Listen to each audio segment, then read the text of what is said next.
Bismillah, Assalamualaikum warahmatullahi wabarakatuh. Alhamdulillah, wassalatu wassalamu ala rasulillah amma ba'du.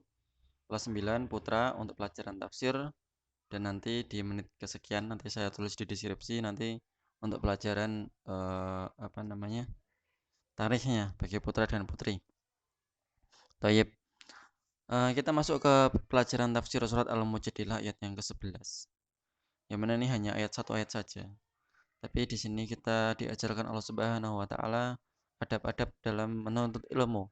Salah satunya ya, enggak semuanya maksudnya. Allah Subhanahu wa taala mengatakan,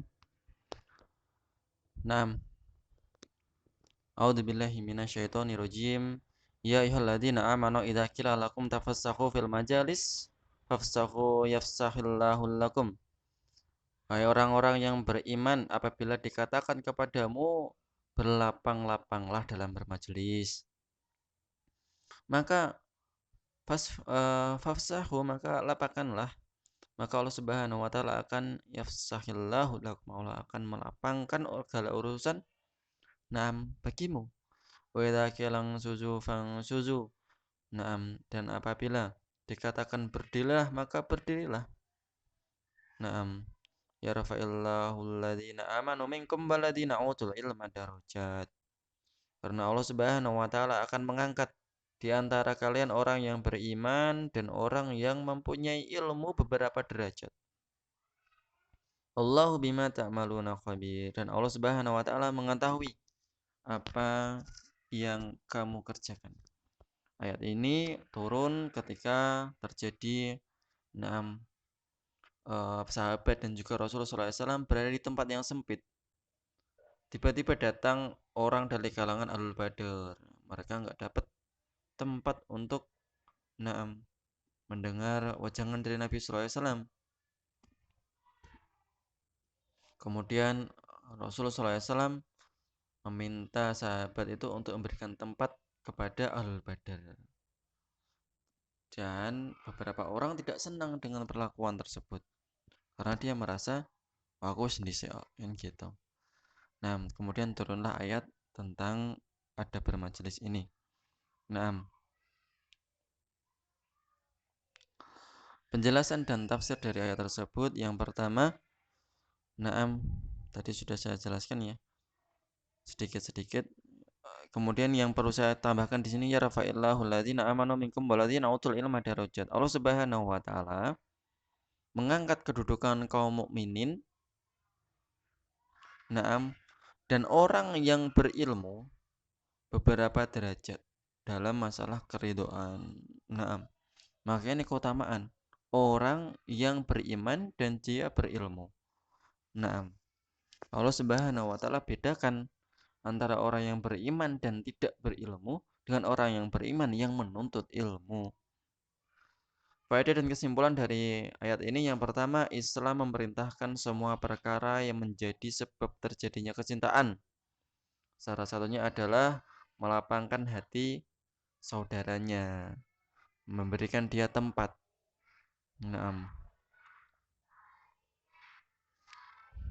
Kemudian yang kedua, perintah untuk melapangkan tempat bagi orang yang datang sehingga mereka mendapat tempat duduk.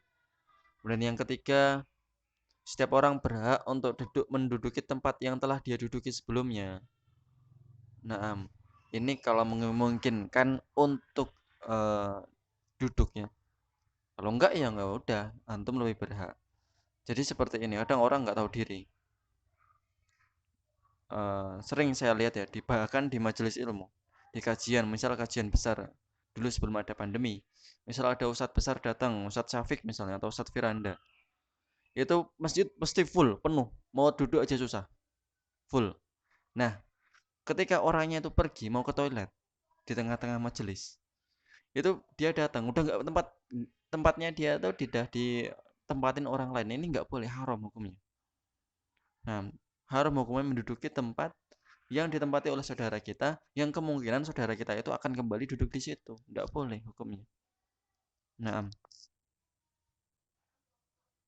Kemudian yang keempat, barang siapa yang melapangkan tempat bagi saudaranya, maka Allah Subhanahu wa taala akan membalasnya dengan pahala yang sejenis. Nah, Allah akan melapangkan semua urusan yang Dia ingin dilapangkan padanya. Nah, yang kelima, kecintaan para sahabat terhadap kebaikan. Nah, mereka ingin dekat sama Rasulullah SAW, mendekat kepada ilmu.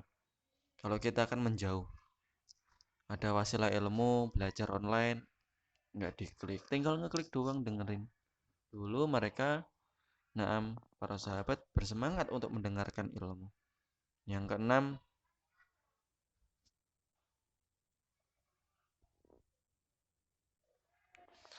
apabila seorang diperintahkan untuk berdiri untuk suatu perkara kebaikan, maka hendaknya dia mengikuti hal tersebut karena hal tersebut bisa menumbuhkan ketinggian dan kedudukan yang tinggi di sisi Allah Subhanahu wa taala. Nah, kemudian yang ketujuh, yang terakhir, kedudukan yang tinggi bagi ilmu dan ulama dalam Islam. Maka ini Allah Subhanahu wa taala dengan jelas sekali menggambarkan kedudukan orang yang berilmu.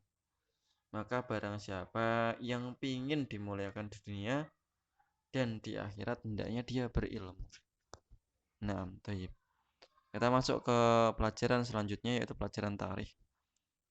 Kita tunggu ya, ini HP-nya agak lama.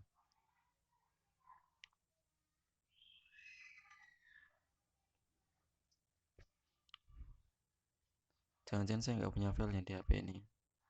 Nah, ya mungkin itu tafsir dulu aja. Nanti tarikhnya nyusul insyaallah ta'ala. Oh, ada. Nah, kita lanjut di pelajaran tarikh.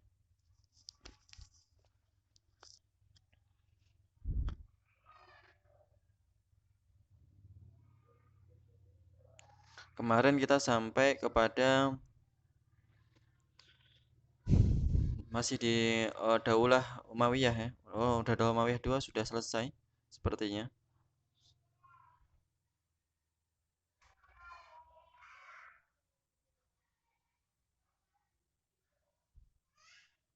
Masuk ke daulah yang baru. Naam. Daulah Ayyubiyah. Nah, Daulah Ayyubiyah. Siapakah Daulah Ayyubiyah tersebut? Nah, ini kita akan lihat di sini. Daulah Ayyubiyah ini petanya semoga terlihat ya. Coba.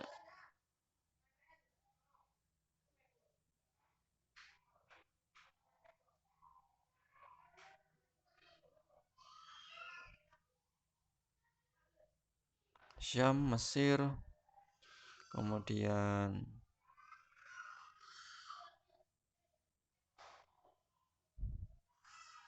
Laut Merah, Bahrul Rum, Syam, Misra. Nah, Daulah Ayyubiyah ada di sini. Di sini, di depan, di atas kata Misra, Daulah Ayyubiyah. Daulah Ayyubiyah ini berada di Mesir ya. Nah, ini berada di Mesir. Asal dari Daulah Ayyubiyah dan awal kemunculannya. Nah, Ayyubiyun, Ayyubiyah ini, yang menisbatkan kepada Ayyubiyah ini berasal dari keturunan Kurdi. Nah, keturunan Kurdi. Mereka hidup di daerah Qazwin, Azerbaijan, kemudian merantau ke Irak pada masa pemerintahan Salajikoh, Bani Saljuk.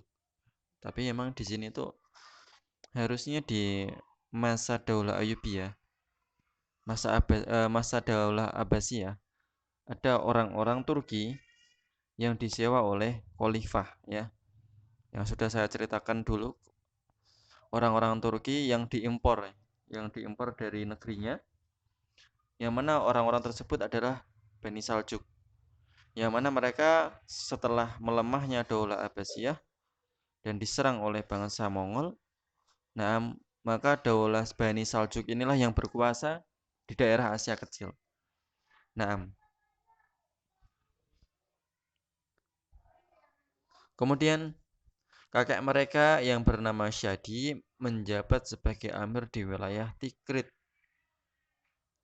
Nah, Syadi ini punya keturunan namanya Najmuddin Ayyub, ayah dari Salahuddin Al-Ayyubi ya. Nah, ini namanya sudah mulai tidak asing ya, Salahuddin Al-Ayyubi. Dan saudaranya Asaduddin meninggalkan Tikrit dan bergerak untuk bergabung dengan Daulah Zankiyah di wilayah utara Syam. Jadi Najmuddin, ini asal muasalnya Daulah Ayyubiyah ya. Dan juga Asaduddin, dua orang saudara, kakak beradik, meninggalkan Tikrit, bergabung dengan Imaduddin Zanki, Daulah Zankiyah, yang berada di Syam bagian utara.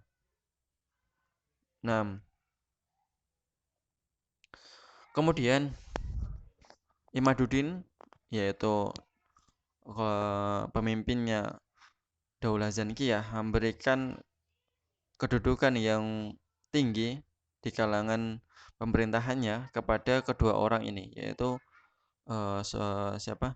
Najmuddin dan Asaduddin ini.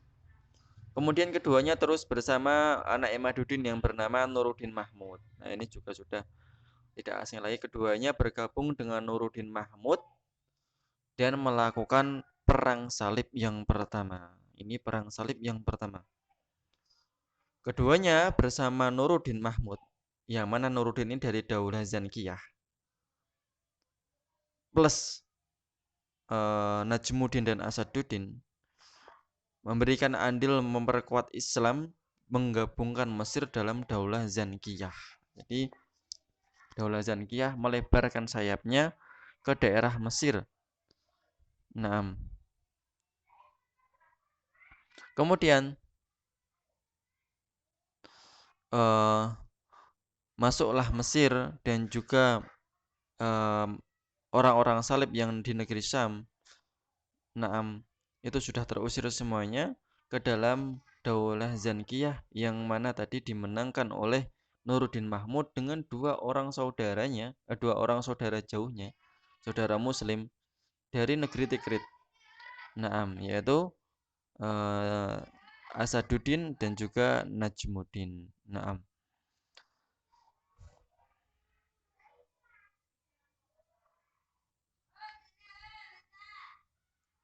Kemudian kapan berdirinya Daulah Ayyubiyah ini? Pendirian Daulah Ayyubiyah di tangan Salahuddin Yusuf bin Najmuddin Ayyub, atau kita kenal dengan nama Salahuddin Al-Ayyubi, anaknya dari Najmuddin yang kita tahu tadi bersama saudaranya dan juga Nuruddin Mahmud berhasil membebaskan Mesir. Lahir di Tikrit tahun 532 Hijriah.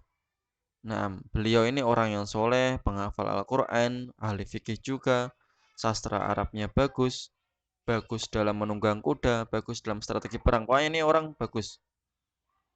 Setelah Zankiyah, tadi kan awalnya Mesir dikuasai oleh Daulah Zankiyah karena perjuangan bapaknya. Ketika Daulah Zankiyah ini mulai mengalami kemunduran setelah meninggalnya Nuruddin Mahmud, dan juga ditambah dengan ancaman kaum salibis, pasukan salib, yang memaksa kaum muslimin, yang mengancam kaum muslimin yang ada di Syam, sehingga memaksa Salahuddin yang dia tadi tinggal di Mesir, karena pada saat itu dia sebagai wakil pemerintahan Zankiyah yang ada di Mesir, untuk mengumumkan berdirinya Daulah Ayyubiyah di Mesir dan Syam, setelah melakukan kesepakatan dengan Khalifah Abbasi tahun 570 Hijriah. Jadi Abbasiyah ini terpecah menjadi negara federal. Ya, terpecah-pecah. Salah satunya Daulah Ayyubiyah ini.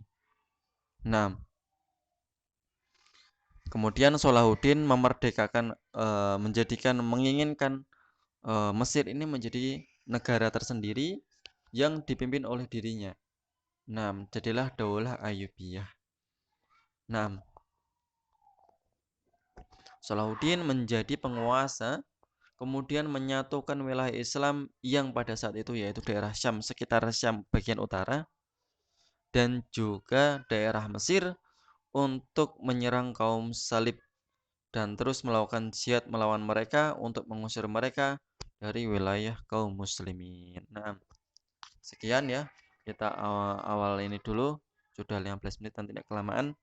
Aku lo ada. Assalamualaikum warahmatullahi wabarakatuh.